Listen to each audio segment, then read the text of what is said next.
even the postcode will tell you more about your health where you live than Yep. your weight. And I Yeah. tell patients that your weight is the least interesting thing about you. The studies, it's an association, it's not causation. So, sometimes I will get the patients to say, if their doctors are really pushing back, saying, do thin people get their knees looked at? Hmm. Or do thin people get Yeah. cancer? Yeah. Can you treat me like I'm a thin person?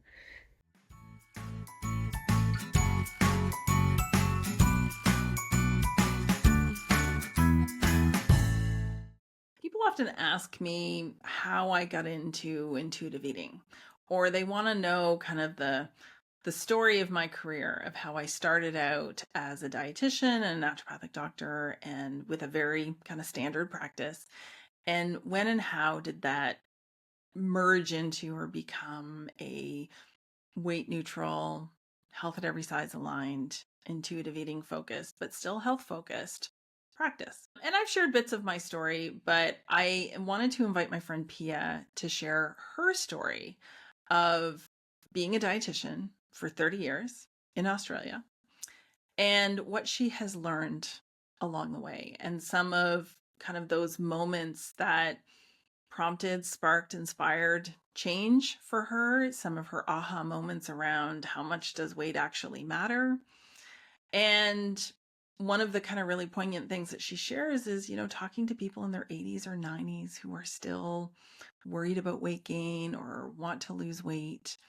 And so I thank Pia for sharing this. And I really hope that if you're a dietitian and you're kind of wondering what this transition in your career could look like, or if you're just somebody who wants to hear somebody with 30 years of experience talk about what really matters with health, I think that you're going to love this conversation with my friend Pia. Hi, Pia. Welcome to the Midlife Feast. Hi, Jen. How are you? Good to see you again. I know. If I look and sound really excited, it's because I haven't seen Pia since, well, I guess since we were in Spain last year, but we first met 2 years ago when you joined the first Food Joy and Body Joy retreat in Italy. And how And good was that? Pia got the nickname of the troublesome Aussie dietitian, or the troublesome Aussie, because you had some of the most hilarious photo bombs on both of our trips that I can't not smile every time that I think about them. So I'm really, really excited to see you today. I loved how, yeah, I could go on that trip and not be a dietitian. So I just Yeah. went there for enjoyment, and it's like, yay. Yeah. And, one of the questions that people is kind of like a sidetrack, but people will often ask, oh, but isn't a retreat with a dietitian going to be all about food and health? And that is intentionally why I called it the Food Joy and Body Joy Midlife and Menopause Retreat, because while we have amazing conversations about food and about health and about nutrition, these trips are vacations, and there's no food shaming, body shaming. And one of the things that I loved about them, and one of the things I loved about having another non-diet dietitian on the trip, was that there was no diet talk. Nobody was talking about, Yes. oh, I've been so bad, I have to make up for this, or I really shouldn't, or I'm going to get back on track. It was just experiencing Italy and all the amazing food joy and body joy. And then And you last year, don't get that with a group of women. It's very rare to get a group of 8 or 10 women and they don't talk about diets yeah, and their bodies. And yeah, it's just so relaxing. And it then is. when they hear you're a dietitian, it's like, I don't. Sometimes it's like, no, I'm just a barista, work in a coffee shop. I have joked with people. Well, it's not a joke. I have actually said this. I've actually said that, like, I'm a bookkeeper, or like I'm an actuary, or something that nobody wants to hear about because it's boring. Yes. Because if I say I'm a dietitian or I'm a naturopath or I'm, work in midlife or menopause, it's not that I don't love answering questions. Obviously, I love talking about what I do and I'm really passionate and I do love answering questions. But sometimes you just want to be on vacation, right? Sometimes you Yeah. just want to relax. Or you're But on I was one of going to the say, things or that you're you, at a party. yeah, at a party, that's definitely a time when I might consider not telling people what I do, for sure. But one Yeah. of the things that you and I really connected over during our couple of trips together, and really just over the last couple of years as we've continued to stay in touch, is how we know as dietitians. So I've been a dietitian for 25 years. You've been a dietitian for 30 years. So we're over half a century of experience between I was going to us. say we started when we were two, weren't we? But Yeah. no, no, I tell everybody to embrace your age, enjoy it. Yeah. Yeah, I'm 56. Yay. It's worth exactly. celebrating. It is Anyway. worth celebrating. Mm. But one of the things we connected over, and what we're going to talk about today, it's just that we know that diets don't work.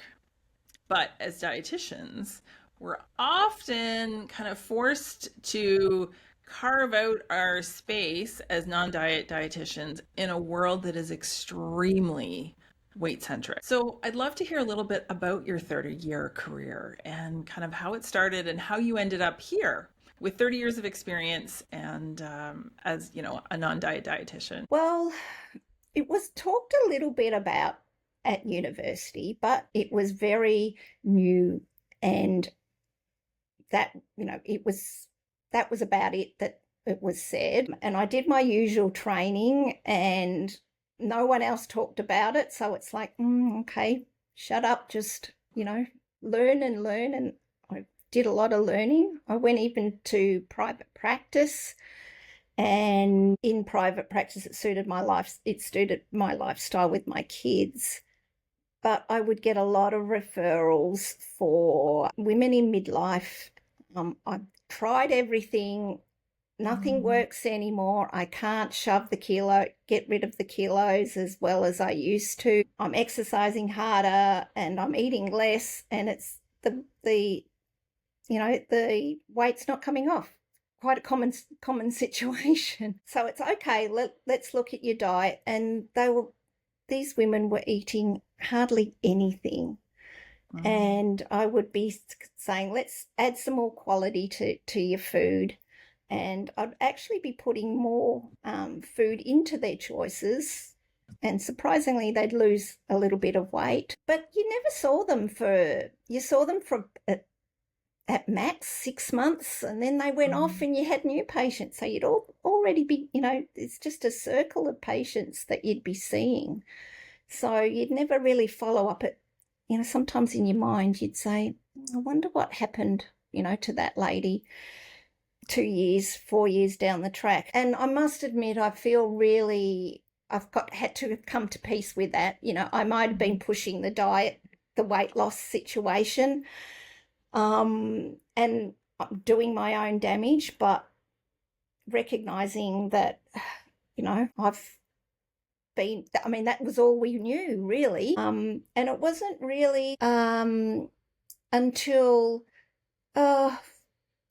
well, life serves us curveballs, and it wasn't until really like cancer came along for me, and that really changed my perspective. So I thought I was pretty immune. Like, in some ways, I thought that I had the answers. I was lucky to be Mhm. born in a thin body.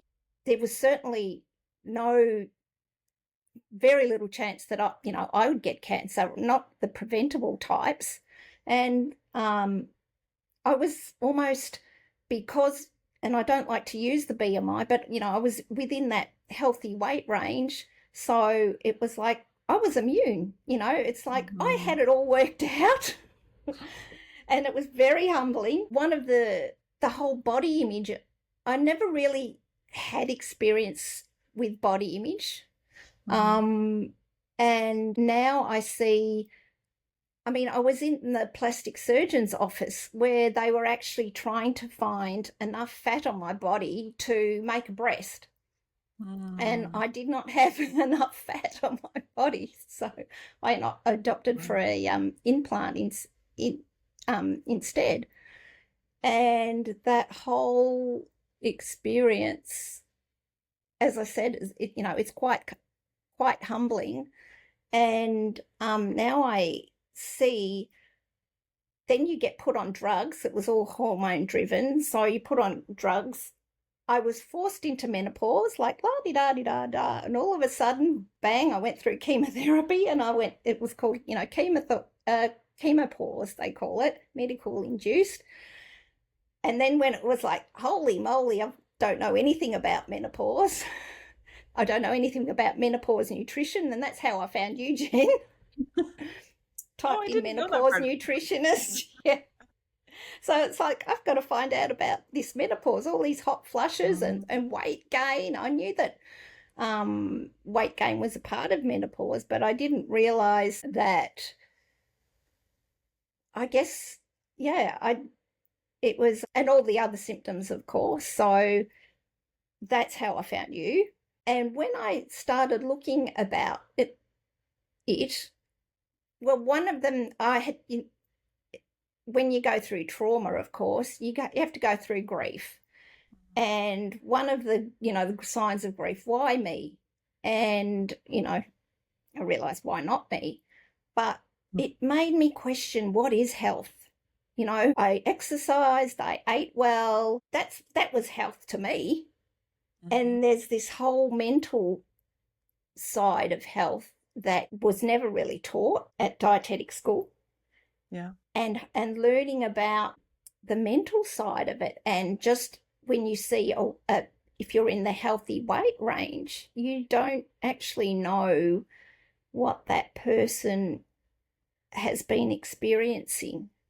And our ability, I had a lot of friends, of course, that would say, oh, you look great, have you lost weight? And as a dietitian too, I always got that, what you're talking about, look at you. And patients would actually say that to you. And Yeah. it's so there was all this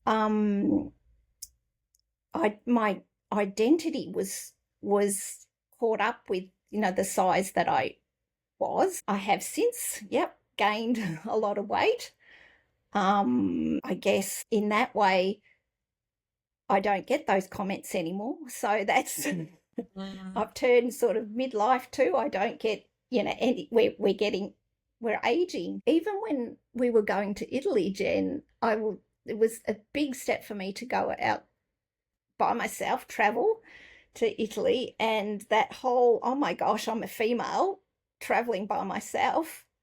But you know what? In Rome, no one gave me a second look. I'm just an older lady. Your So that was a experience, bonus, actually.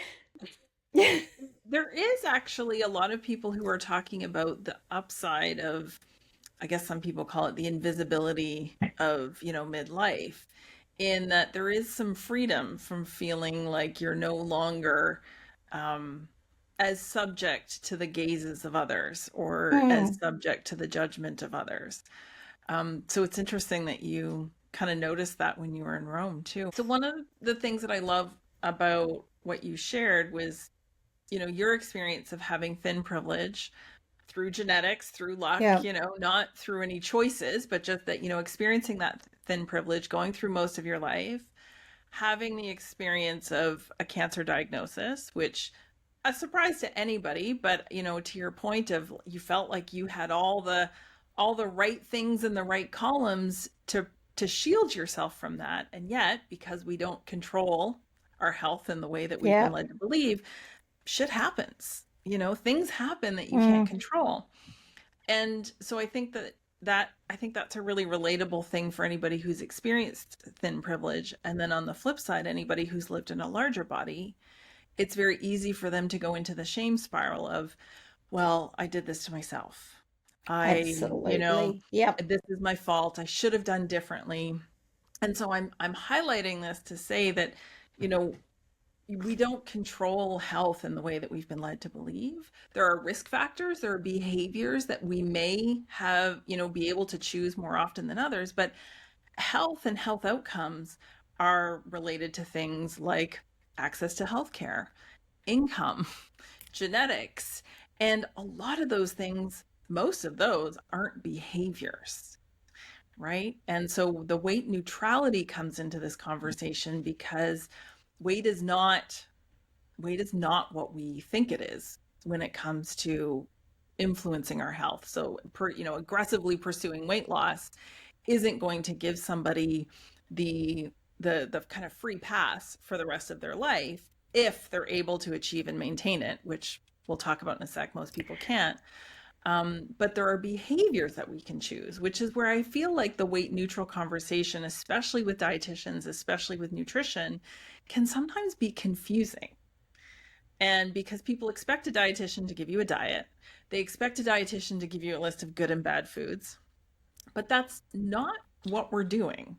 So I'd love to know, how do you explain weight neutrality to somebody? So if somebody comes to you and you mentioned that, you work with people in all ages and stages, but have seen people through their 50s, 60s, 70s, 80s still wanting to lose weight, and maybe actually are in positions or ages where they Sometimes in their shouldn't. 90s, I'm getting 90s. Nobody should 90s. be trying to lose weight I know. in their 90s. Like, let's just say that. But so It's how do you actually more that they're scared of putting on weight, because there is that you actually tend to lose weight when you're 90 anyway. The weight sort of, we don't know why, but it tends to fall off. Well, it's muscle, right? Yeah. I mean, if you look at muscle mass across the aging spectrum, it increases that we start losing muscle from our 30s. There's a bit of like an increase in the rate around menopause, and then it stabilizes a little bit until about the mid 70s. And then sometimes that lean muscle can decrease by 10 or 15%. And that's not a good thing. That's And not a good thing. especially if you are at that age, then, studies have shown that if you've got a little bit of weight on you and a bit of muscle, that you're having a better outcome in the ICU, in Yep. intensive care unit. So, it's actually, I tell patients that it's actually good to have some weight on. Yep. I call it superannuation. So we have it, we put it on, so if we need it, we can Yeah. use it later. Or if you fall, it's good to have a little bit of padding. And Same for your bones. you're more likely to fall if there's no muscle as well. So we've really got to try and keep that muscle. So I guess your point is, sometimes people can be, I actually don't even mention, our screening tool will say, have you lost weight unintentionally? And Yeah. if there is an unintentional weight loss, then usually a dietitian will be seen with that. Hopefully, fingers crossed. But most of the time, that's another point of view, that if they're people in a larger body and they've lost some weight unintentionally, it's still counted as good sometimes, and does that referral get to us can be quite scary. And that's examples of, weight bias, that we Yeah, assume that weight loss in a larger body is a good thing, but studies have shown that unintentional weight loss is a risk factor regardless of the size of someone's body. And so absolutely. that is a really important point to drive home, that, when you're looking at weight as a marker for health, weight loss is far more concerning if it's unintentional than unintentional weight gain, right? Right.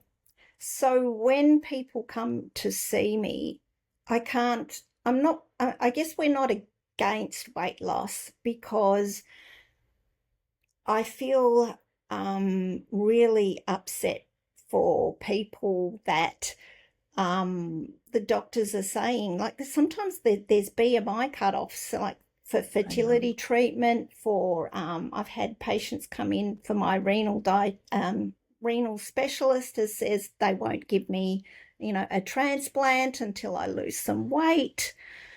It's really difficult, Yeah. that they're even some of the breast cancer communities, they after all their treatment, they're told if they're not under a certain weight, we're not going to operate on you.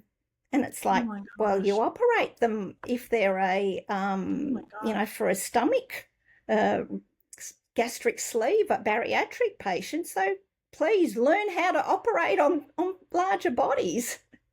It's Yeah. Oh my gosh. just so That's you can't blame people for trying, for no, losing the absolutely weight. not. And I've seen patients that have desperately lost weight, and when you desperately, when you're losing weight really quickly, any sort of weight loss, you're losing muscle. So of course they're going to have a worse outcome in the hospital Mhm. situation, but their weight is blamed. It's not them. It's what they've done. Yeah. You've been made to lose weight. So it's Yeah. really quite sad. I mean, the medical and the healthcare gatekeeping, using BMI as a marker of who's allowed to receive treatment or not is a whole other conversation because Absolutely. that is Hmm. awful. It happens everywhere, unfortunately. But yeah, that's awful. So how do you approach those conversations? How do you start to shift people? Because I agree, I always say intuitive eating isn't anti-weight loss, but we don't want to make weight a proxy for health. And we don't want to make pursuing intentional weight loss the only goal or even the goal because it's the least achievable and sustainable of all the other things. So, the way I describe it to people is if you want to eat more fruits and vegetables and whole grains and put protein on your plate and all those good things, great. Let's work on that. But let's not make what happens on the scale the measure of whether or not you want to continue doing those things or whether they're working at all. Because your health may improve, you may feel better, you may have more energy, you may build muscle, you may have better digestion, all of those things can improve and the scale may do nothing, right? Absolutely. And if I have a patient that wants to lose weight, my first question is why, Yep. and that will determine where I go. If it's health related, like you just said, there's all these other, showing them. I do sort of cardiac rehab sort of sessions, so showing the studies that saying that it's actually all the other factors. So it's actually increasing your exercise. Not that I like that word.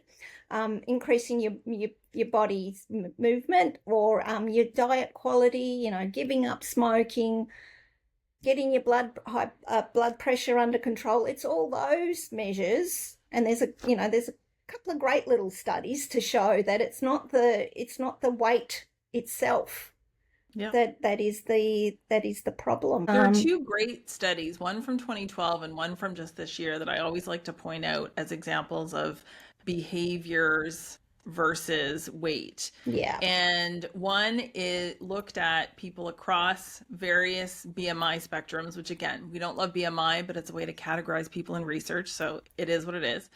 So, but if we look at people across different BMIs and look at their health outcomes, and I think this first one was looking at mortality, risk of dying, the things that were most protective were not smoking, limiting alcohol or having no alcohol, having 5 servings of fruits and vegetables a day, which a serving, most people get intimidated when we talk about like 5 servings, but like a serving is half a cup of most, mm. and then of either fruits or vegetables or a cup of leafy greens. Is it the same in Australia? Yeah, two Yeah, fruit, five veg. right. Yep, So for most yep, people, it's actually they're doing mm. better. You're probably doing better than you think you are, is what I'm trying to say. If you Yep, hear that number 5 and you think, oh gosh, I can never do that, I would yep, bet there's a good chance you're probably doing better than you think you are. But that and moving your body regularly. I think in this particular study, it was a cross section and they looked at people who had 3 kind of workouts or exercise sessions a week. yep. And when those things were looked at, weight was really not significant at all, When you look at right? it, even the postcode will tell you more about your health where you live than Yep. your weight. And I Yeah. tell patients that your weight is the least interesting thing about you. You've got so much other Yeah. information. And the studies, it's an association, it's not causation. So, sometimes I will get the patients to say, if their doctors are really pushing back, saying, do thin people get their knees looked at? Or do thin people get cancer? Yeah. Can you treat me like I'm a thin person? So one What would you do? question that Yeah. So another way to phrase that question is to ask your doctor, if you're being told weight loss is the only answer, is what advice would you give to a thin person? How would Yeah. you treat a person who is in a smaller body? And that sometimes, and it's not meant to be confrontational. I think it can be said with a very respectful, inquisitive, just honest question. Tone is my weight or a person's body is never going to be 100% the cause of anything. And so that's where, again, the weight neutrality is so hard to reinforce. But when we look at outcomes for health, it really isn't the most important factor most of the time, because, like you said, postcode, which comes down to income, access to healthcare, public health Pollution. resources, like all of those things, right? Yep. So when you see people in their 80s or 90s, Pia, and they're still focused on weight, are you able to get them to kind of shift their perspective? Not in the consultation that we have, unfortunately, but we talk about muscle. I don't even talk about weight. And I Yeah. will say we're here to increase your muscle. It's like I pretend I'm a sports dietitian.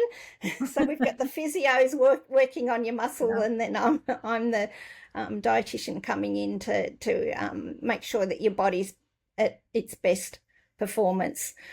Yeah.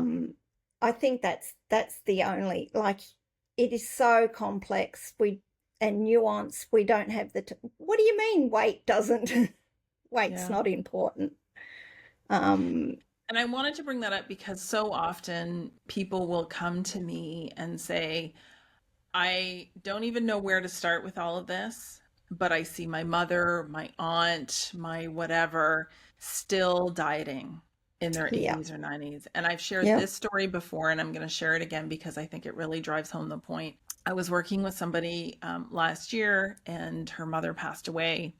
And on her mother's bedside table were all of these diet books, but that wasn't and her mother was in her 80s or 90s. I can't remember now, but that wasn't what really kind of struck home for her. Was that a couple of days after her mother died, a new diet book was delivered. Her mother had been literally dieting until the day she died, looking for the next best diet, looking for the one that would work. And, diets are a perfect example of same shit, different day. You and I have been doing this long enough to know that there is nothing Yep. unique about any diet. It's Yep. either low carb, low cal, low fat, like it's Yep. high protein. They Just call low them different calories. Yep. names. Yep. They just put a different spin on it, but they're all diets, and we both have enough experience. And if you talk to any dietitian who has done this long enough, we have literally decades of experience to say diets don't work. You cannot force yourself to follow a plan, to cut out foods that you love, to only eat certain foods and never eat other foods for more than a few days, weeks, maybe months at best. And then as soon as that stops, the relief that your brain and your body experience will make it harder to ever do again. And it's so hard for people, I think, to believe that, even though they know it's true. I think you've got a better chance with your family because you're seeing them often, and little snippets. If they start talking about a diet, it's like, oh, boring. If we got another subject, Yeah. How is this diet going to be any different?